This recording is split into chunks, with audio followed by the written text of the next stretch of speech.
নমস্কার বন্ধুরা, হ্যাপি ডায়েরিজে সবাইকে স্বাগত। আবার চলে এলাম একটা রেসিপি নিয়ে। আজকের আমি কোনো রকম ডালডা, বাটার বা ঘি ছাড়াই খুব সহজভাবে আলু প্যাটিস বানাবো। এই প্যাটিসটা একেবারেই মুচমুচে খাস্তা হবে।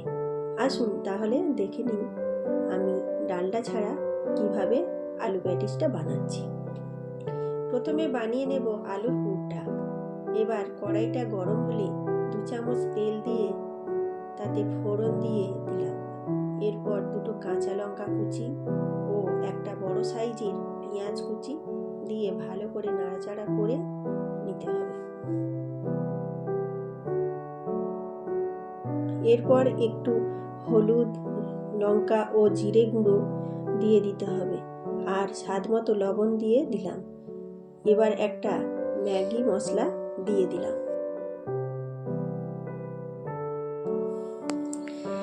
এবার দিয়ে দিলাম 2টো সেদ্ধ করা আলু, আগে থেকে গ্রেট করে রেখেছিলাম। ভালো করে নাড়াচাড়া করার পর অল্প একটু ধনেপাতা দিয়ে নামিয়ে নিলাম। এইবার ময়দাটা মেখে নেব। নিয়ে নিলাম দু কাপ ময়দা, অল্প একটু কালো জিরে, স্বাদ মতো লবণ এবং 3 চামচ সাদা তেল। এরপর অল্প অল্প করে জল দিয়ে ভালো করে মেখে নিতে হবে। তারপর 30 মিনিট চাপা দিয়ে রাখতে হবে। এরপর এইভাবে লেচি করে নিতে হবে। এই বাটিটির অর্ধেক সাদা তেল নিয়ে নিলাম। এবার এই তেলে ময়দা দিয়ে দেব 4 চামচ এবং কর্নফ্লাওয়ার 4 চামচ। যতটা ময়দা দেওয়া হবে ততটা কিন্তু কর্নফ্লাওয়ার দিতে হবে। এই মিশ্রণটা দেওয়ার ফলে লেয়ারটা ছেড়ে ছেড়ে যাবে। এরপর ভালো করে মিক্স করে নিলাম। এই রকম হবে। এবার রুটিগুলো একটু ময়দা দিয়ে বেলে নিলাম। সব কটা বেলে নেওয়ার পর এইভাবে রেখে দিলাম। এবার এইভাবে রুটির ওপর মিশ্রণটা দিয়ে হাত দিয়ে ভালো করে লাগিয়ে নিতে হবে। এবার অল্প একটু ময়দা ছড়িয়ে দিতে হবে। এবার আরেকটা রুটি বসিয়ে দিচ্ছি। আবার মিশ্রণটা দিয়ে লাগিয়ে নিয়ে ময়দা ছড়িয়ে আবারও রুটি দিয়ে দিতে হবে। এইভাবে সবকটি রুটি বসিয়ে নিতে হবে। তারপর মিশ্রণটা লাগিয়ে বড় করে বেলে নিতে হবে।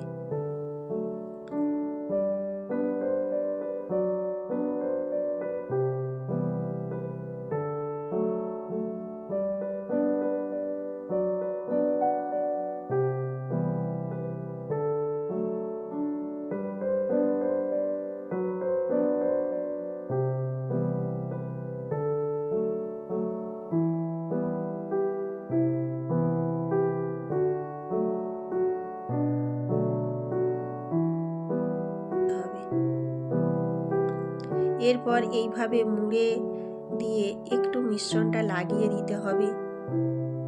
এরপর এটাকে বড় করে বেলে নিলাম।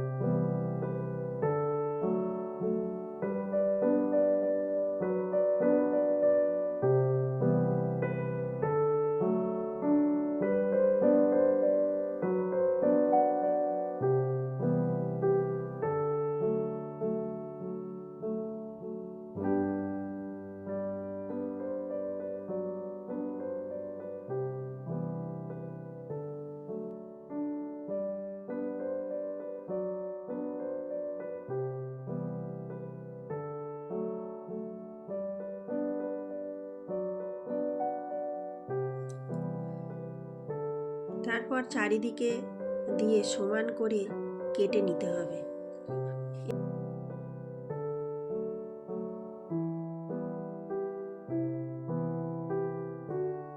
এবার এইভাবে ছুরি দিয়ে পিস করে কেটে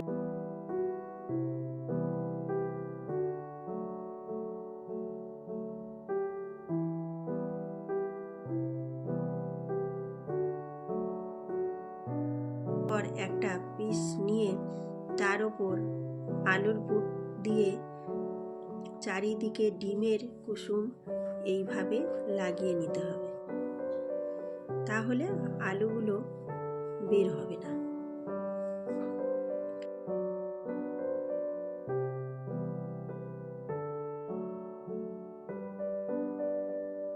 তেলের ওপর একটা করে ছেড়ে দিলাম। বন্ধুরা, আমার চ্যানেলে নতুন হলে একটা লাইক করে দেবেন এবং সাবস্ক্রাইব করে দেবেন।